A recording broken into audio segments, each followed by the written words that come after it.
Muy buenas tardes a todos y bienvenidos un día más al invitado de Radio Francia Internacional. El poeta ecuatoriano Ramiro Oviedo acaba de publicar en la editorial francesa La Chouette Imprévue, que se podría traducir como El búho inesperado, la traducción de su libro El ring del poeta, en el que carga a puñetazo limpio contra los estereotipos de la poesía bien pensante antes de que un directo de derecha le haga morder el polvo. De l'hiver. Les ballots, ce sont des tranches de vie, des tiges de moi-même. Il faut bien pâturer pour adoucir nos mémoires de vaches nostalgiques. Ballots de chagrin, recueils de mélancolie qui feront le bonheur des grands élevages de la poésie. Y precisamente para hablarnos de este nuevo libro y de su combate poético y del colectivo Meteor y su revista de creación poética, Ramiro Oviedo ha sido tan amable de venir a nuestros estudios. Muy buenas tardes, Ramiro. Buenas tardes, Jordi. Muy contento de estar nuevamente aquí en este estudio. Agradezco a Radio Francia Internacional por este espacio y pues estoy listo para este encuentro. Estamos felices de que estés aquí entre nosotros. Permíteme, Ramiro, que explique antes que nada que has nacido en la ciudad ecuatoriana de Chamobó en 1952, si no me equivoco. Sí. En el seno de una familia numerosa, tenías 10 hermanos, creo. Y me gustaría que nos contases si es cierto que fue por culpa de una monja francesa que vas a ir a la capital, a Quito, para hacer estudios un poquito más intensos. Bueno, en verdad... nací en este pueblo de Chambo y viví ahí hasta la edad de 4 años y medio. Luego mis padres decidieron emigrar hasta la capital y pues es ahí donde un barrio bien duro, el viejo Quito, lo aprendí a conocer de memoria como la palma de mi mano, este barrio, ¿no? Un día me encontró una monjita de la Caridad, que era una monja inmensa, parecía un monumento, ¿no? Era majestuosa, era francesa. Y me encontró jugando fútbol en la calle y al ver que tenía las rodillas sangrantes y los codos sangrantes y la ropa descuartizada, me dijo, oye, ¿tú qué pasa? ¿No tienes padres? ¿Dónde vives? ¿Cómo es esto? Todas las tardes te veo aquí destrozándote. Y le dije, sí, mis padres viven no muy lejos. Dice, llévame, quiero conversar con ellos. La llevé, hablaron con mi madre y dentro de... no sé, media hora habían resuelto alguna cosa importantísima. Después me di cuenta, habían negociado que yo entraría a un colegio interno, a un colegio de padres, de curas. Y estuve interno ahí 6 años. ¿Era un seminario? Era un seminario. O sea que el futuro estaba predestinado para ti. Estaba predestinado por las razones sociales de mi familia. Sí. ¿Pensaste alguna vez en El rojo y el negro de Stendhal? Completamente. Ese libro, cuando lo leí la primera vez, me tuvo fascinado. Y hasta hoy lo vuelvo a leer, me fascina.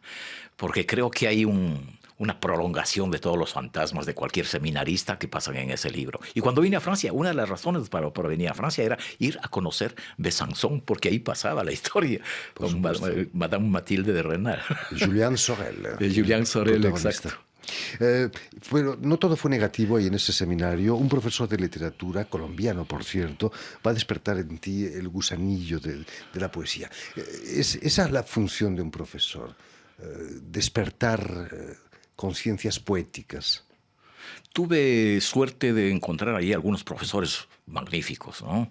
Era un seminario donde habían algunos curas franceses y ahí aprendíamos griego y latín.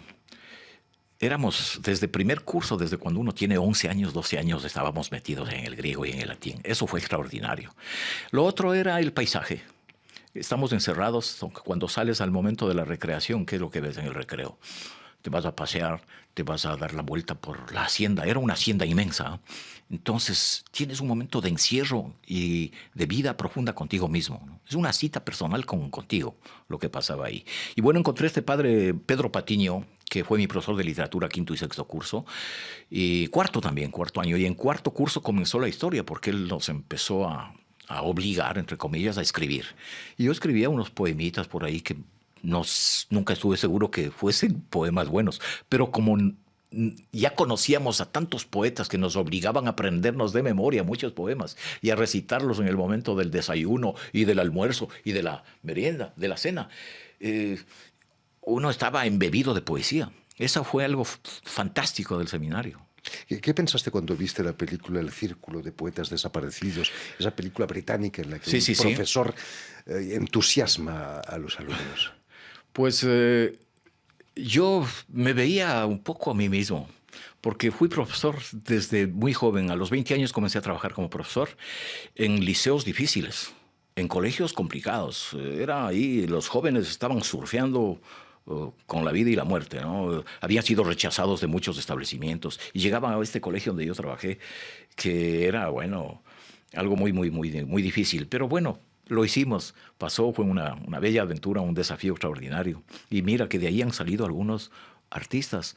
Tengo exalumnos poetas, exalumnos pintores, exalumnos fotógrafos de arte, exalumnos bailarines. Bueno, gente por la que nadie daba nada. De algún modo son tus hijos, ¿no? De alguna manera, sí, creo. Pero claro, me habría gustado involucrarme mucho más en sus vidas, y era difícil porque yo trabajaba con ellos, les veía desde las 7:30 de la mañana hasta la 1 de la tarde o 1:30. Luego tenía que ir a otro liceo de 1:30 a 6 y luego a otro liceo de 7 de la noche a 10:30. No tenía mucho tiempo. Mi vida fue trabajar. Toda mi vida. Y en 1987 decides exilarte aquí en Francia. ¿Tan mal iban las cosas políticamente ahí en Ecuador? Sí, la verdad que fue un periodo muy duro. Yo veía cómo algunos compañeros, camaradas, iban desapareciendo, ¿no? Otros morían, otros se suicidaban, otros terminaban muy mal de la cabeza. Entonces yo dije, aquí no tengo futuro. Empecé a asfixiarme en Quito. Y vendí mi Volkswagen viejo, compré pasaje de ida y me vine a Francia.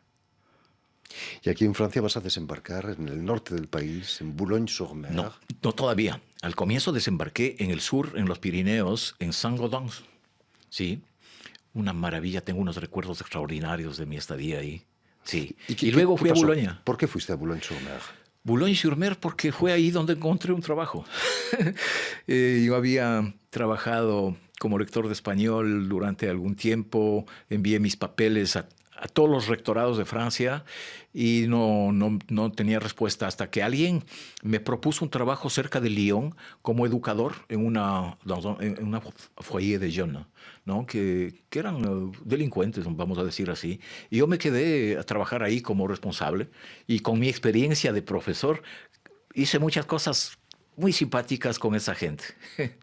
Bueno, y ahí es que recibo una carta de Lille diciéndome, tenemos unas horas de español si quiere venir para acá. ¿En la universidad? Entonces fui a trabajar en Hénin Beaumont. Ahí trabajé unos 5 meses. Luego se acabó eso porque no podía ser profesor titular. Siempre era maître auxiliar. Entonces luego se acabó eso y me propusieron nuevamente dentro de algún tiempo un puesto en Calais. Y ahí fui a trabajar a enseñar griego y latín, porque no había un puesto de español en toda la academia del norte de Francia. Con eso me salvé. Fue el seminario que me salvó. Que está precisamente en vías de desaparición en la enseñanza. Así ¿no? es. Terrible, ¿no? Es no se terrible. puede permitir dejar partir. El neoliberalismo. Terrible. En la universidad, ahí en el norte de Francia, vas a crear un departamento de literatura hispana y latinoamericana, ¿no? Sí, es lo que llamábamos la sección de estudios hispánicos e hispanoamericanos. Esto lo hicimos con una amiga y una colega profesora también, porque yo no tenía todos los instrumentos a nivel administrativo para manejarle eso, pero todo el resto sí, y de sobra. Así que lo creamos y funcionó muy bien. Sigue funcionando. Verdadero combate. ¿eh? Un verdadero combate. Figúrate que hoy tomando el tren me encontré con un chico, el controlador del tren. Me dice, yo le entrego el papel y me dice, Oviedo, usted fue mi profesor en la Universidad Litoral en el año 95. Imagino, no te puso una multa. No. Menos mal. Volviendo a tu libro, El ring del poeta, que acaba de editar aquí en francés la editorial La Chouette Imprévue, Meteor es el brazo, esa editorial, La Chouette Imprévue, es el brazo escrito, por no decir armado, del colectivo Meteor, ¿no? En el que tú estás. ¿Qué es el colectivo Meteor? Exactamente, te voy a explicar. Bueno, hace unos años, hace 4 años, nos encontramos por azar, 4 personas, que son ahora mis colegas, miembros del grupo Meteor, que es un colectivo de poetas, ¿no? Instalado en Amiens. Y dijimos, bueno, nos empezamos a reunir, a cruzarnos los textos, a discutirlos y a ver que si podíamos ir más allá. Figúrate, llevan 4 años, hemos hecho 3 números de la revista Meteor. Hemos convocado a poetas de alto calibre, por ejemplo, Serge Pey en el primer número. Hemos invitado a Rambourg en el segundo número, y el tercer número está invitado el poeta belga Werner Lambercy. También hay pintores que invitamos y muy buenos, tú los vas a descubrir después cuando veas la revista. Precisamente me hablabas de Serge Pey, Sí. escribe el prólogo del Sí. Ring del Poeta. Serge Pey, quien es Premio Nacional de Literatura Sí, sí. y Premio Apollinaire. Sí, sí.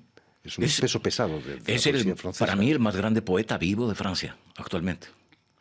Lo conozco desde que llegué a Francia. Lo conozco, por azar igual. En el Ring del Poeta afirmas que la poesía es un deporte de combate, del que muchos salen mal parados. Como ya nos contabas en tu libro Fieras, ¿no? Fauve, aquí en francés. Sí. Es peligrosa la poesía, el combate. La literatura, la poesía son ejercicios peligrosos. No recuerdo quién. Me parece que es... no recuerdo el nombre. Bueno, un escritor turco que decía que la poesía es el ejercicio más sangrante que hay de todas las artes. Y creo que es Nassim Hikmet. Y es porque, lógicamente, hay que dar la cara, hay que correr riesgos. La poesía es todo, excepto el confort, excepto el conformismo y la obediencia. La poesía es todo lo contrario. Entonces hay que asumir los riesgos, entrar, como decía Bolaño, ¿no? Irse por la punta izquierda, al filo, donde ya se acaba la cancha, y al otro lado no hay terreno, hay el abismo. Y poder centrar. Y hay que entrar por ahí, y driblar, y intentar llegar a marcar un gol. Tu libro está compuesto de 12 asaltos, 12 rounds, 12 preguntas. La entrevista puede ser también un deporte de combate.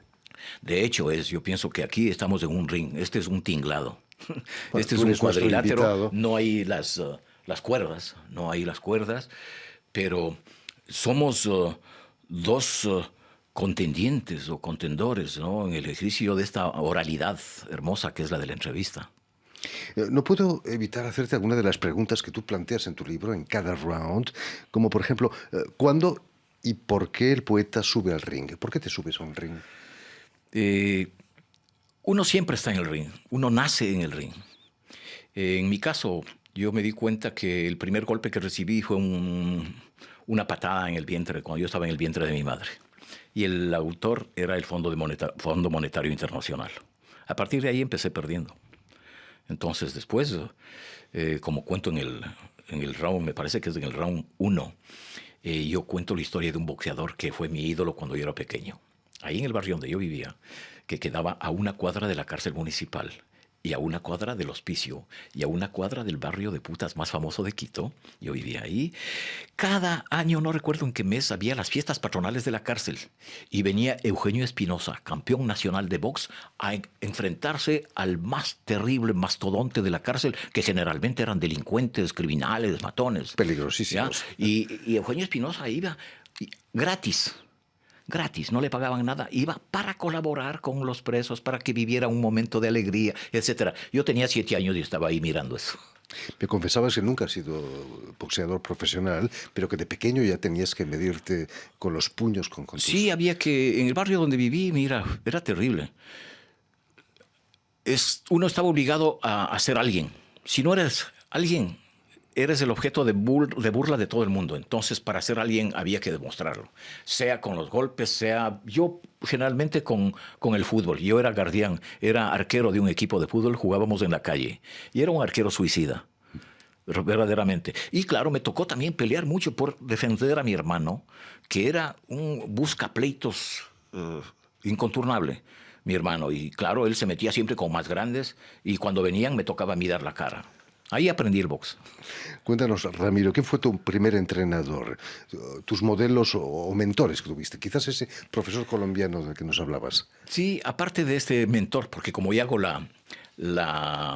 el paralelismo entre la literatura y el box, sí, el primer mentor es el padre Pedro Patiño y tuve otros en la universidad, un profesor extraordinario que se llamaba Manuel Zavala Ruiz y otro en la Universidad Católica que se llamaba Manuel Corrales Pascual, un español.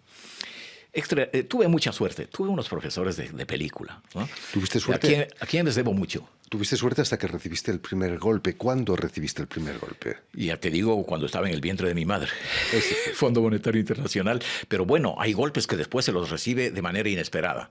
Y ahí ya toca empezar a buscar un entrenador, un mentor. Y ahí respondo a tu pregunta. Yo creo que los primeros mentores fueron los santos. Porque estuve en el seminario y me empecé a leer la biografía de todos los santos. Me parecía genial. Ahí también empieza la literatura para mí. Luego, 12 años, me empecé a leer todo Tarzán. 11 volúmenes de Tarzán, pero no dibujitos, ¿no? Novelas completas. Y es ahí también donde se consolida en mí la literatura. Y luego ya buscando mentores de carne y hueso, los héroes de la lucha mexicana, ¿no? Esto Santo, el enmascarado de plata, había el águila negra, había muchos luchadores, pero en mi casa estaban los más importantes. Mi mamá, ¿no? Mi mamá, Lucía Valdivieso de Oviedo, sultana de los Andes, y mi hermano, César Saúl, que es ojo clínico este niño, ¿eh? Y de viejo incluso, ojo clínico, boxeador aguerrido, que después de haber sido contado hasta 8 en el 7º round, se levanta de golpe, hecho un toro y le pone KO al COVID-19. ¿Qué combate? ¿Qué combate?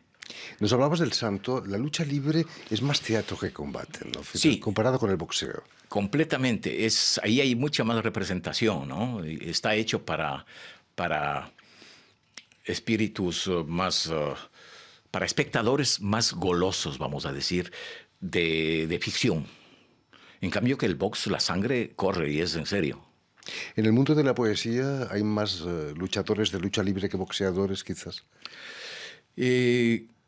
No soy quien para juzgar, pero a veces uno cae sobre colegas poetas que deberían estar vendiendo naranjas en algún lado, porque de poetas no tienen nada.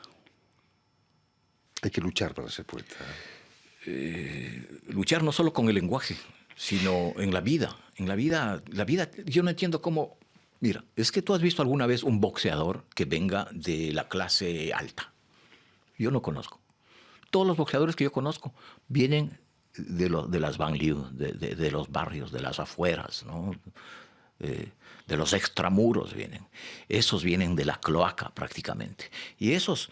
Yo conocí en Calais la familia Jacob, los hermanos Jacob. Su abuelo, era una saga de boxeadores ahí. El abuelo, el hijo y el nieto, todos boxeadores. ¿Ah? Y vaya a ver, campeón mundial, ¿eh? Han llegado al campeonato mundial y han sido campeones de Francia. No tenían mucho que perder. No tenían mucho que perder, en cambio tenían mucho que ganar. El amor del pueblo, la ciudad de Calais los tiene como ídolos. A los toreros en España que venían de extractos sociales pobres decían que lo único que tenían que perder era el hambre. Exactamente. Ramiro, no me gustaría dejarte marchar sin que nos leyeras unos versos de uno de tus poemas en que nos hablas del valor del miedo. Me parece muy interesante. ¿Podrías leernos? Con mucho gusto. Ser valiente. Las pelotas. Hay que tener miedo. Es en el miedo donde se forja el campeón. Miedo de los perros, del vértigo, del trueno, del rayo, de hallarte de golpe en la boca del lobo, del diablo. Miedo de terminar cao, de no poder levantarte después de los 10 segundos. Miedo de que el árbitro suspenda el combate cuando tu rostro se pierda entre la sangre. Miedo de un golpe bajo, de que todo se acabe por tu falta de combatividad, o sea, por cobardía flagrante. Ahí en el cuadrilátero, la sala vacía, las luces apagadas, se podría levantar una estatua de aluminio, una pirámide de latas de cerveza, a tu mediocridad. Será tarde para justificarse diciéndose que la culpa fue del volumen, que no supiste manejar las hipérboles, menos todavía las elipsis, esas mujeres alocadas o en desesperada busca de oxígeno.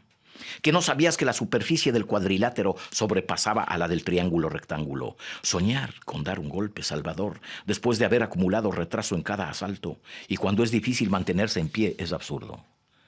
Por desgracia, es lo que ocurre a veces. Uno está atento a lo que pasa afuera del cuadrilátero y al mismo tiempo obsesionado por saber cómo pegan los campeones. Así uno pasa la vida haciéndose romper la cara por mastodontes. Somos unos pobres boxeadores de mierda, con poemas de barro, hipérboles que van directo al matadero, con los guantes calzados. Muchísimas gracias, Ramiro. Ramiro Oviedo, desgraciadamente, ha tocado la campana del final del combate. Gracias de nuevo. Ya lo saben, el libro de Ramiro Oviedo, poeta ecuatoriano, ha sido editado aquí en francés por la editorial La Chouette Imprévue, El Búho Inesperado. Gracias de nuevo. Permíteme también que dé las gracias a Laurie Plisson y Julien Leng, quienes se han ocupado hoy de la realización del programa, y también enviar un saludo muy especial a nuestros telespectadores, porque también los tenemos, que nos siguen en toda América Latina, seguro que en Quito también, gracias a una cadena de televisión internacional que emite desde Montevideo, en Uruguay, y que se llama UCL, un canal latino. Magnífico. Y a ustedes, muchísimas gracias por su atención y les damos cita para una nueva edición de El Invitado de Radio Francia Internacional. Muchas gracias.